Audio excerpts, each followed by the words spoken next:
Assalamualaikum guys. Kali ini kami akan menampilkan cuplikan koleksi benda-benda yang ada pada Museum Kayu.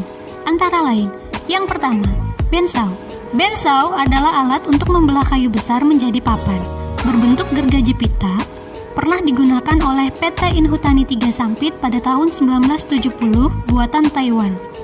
Biasanya mesin bensaw didukung lagi dengan alat pendorong kayu dan menggunakan alat pendukung lainnya untuk membentuk kayu menjadi berbagai ukuran, misalkan 5/10, 4/8, 10/10, dan lain-lain.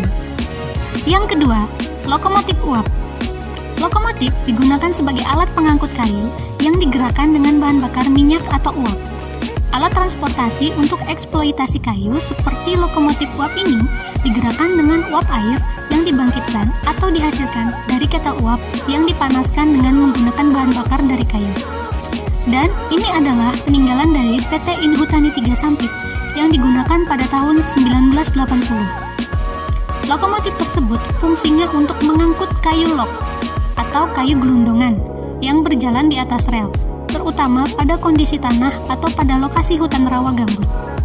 Kayu log atau kayu gelondongan yang dibawa rata-rata berdiameter kurang lebih 30-35 cm dan panjangnya bisa mencapai kurang lebih 10-20 meter. Yang ketiga, mesin molder. Mesin molder adalah alat yang didesain untuk membuat bentuk khusus pada kayu untuk dijual atau diekspor dan pernah digunakan serta merupakan peninggalan PT Indo Balambit pada tahun 1987 buatan Taiwan. Prinsip kerja dari mesin ini yaitu adanya poros motor dengan mata pisau profil yang menghadap ke atas arah vertikal dan benda kerja didorong ke arah pisau tersebut di atas sebuah meja kerja. Yang keempat, kuda-kuda. Kuda-kuda atau alat penarik kayu dibuat dan digunakan untuk menarik kayu gelondongan dengan cara manual menggunakan tenaga manusia, biasanya terbuat dari batang pohon. Kuda-kuda dibuat untuk melakukan proses kegiatan memindahkan kayu dari tempat tebangan ke tempat pengumpulan kayu atau TPN atau ke pinggir jalan angkutan atau yang disebut juga dengan penyandaran, dan hal ini merupakan kegiatan pengangkutan jarak pendek. Yang kelima, wantilan. Wantilan adalah peralatan tradisional untuk membelah kayu berukuran besar menggunakan gergaji dengan ukuran panjang 2 sampai dengan 2,5 meter dan lebar 15 sampai dengan 25 cm.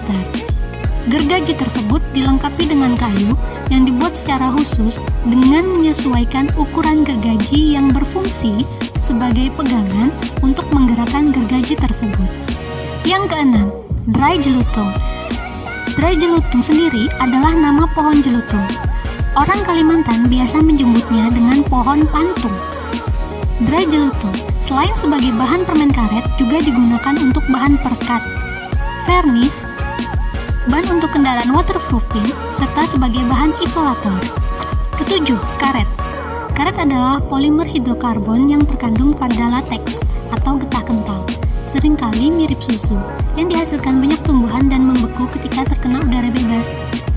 Lateks juga merupakan suatu larutan koid dengan partikel karet dan bukan karet yang tersuspensi di dalam suatu media yang mengandung berbagai macam zat, yaitu 50 hingga 40% bahan karet mentah atau crude rubber dan 60 hingga 70% serum yang terdiri dari air dan zat yang terlarut.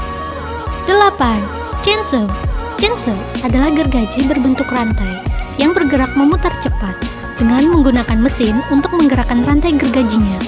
Biasanya digunakan sebagai alat untuk menebang pohon atau memotong ranting-ranting pohon. 9.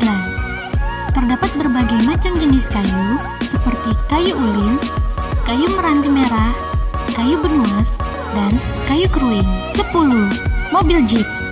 Prototipe mobil berjenis jeep yang digunakan oleh Bapak Bupati pertama yang memimpin daerah otonom Kota Waringin yaitu Bapak Cilikriwut, meliputi daerah Sampit Barat, Sampit Timur, Sampit, dan Suapraja Kota Waringin Timur atau Kabupaten Kota Waringin Barat.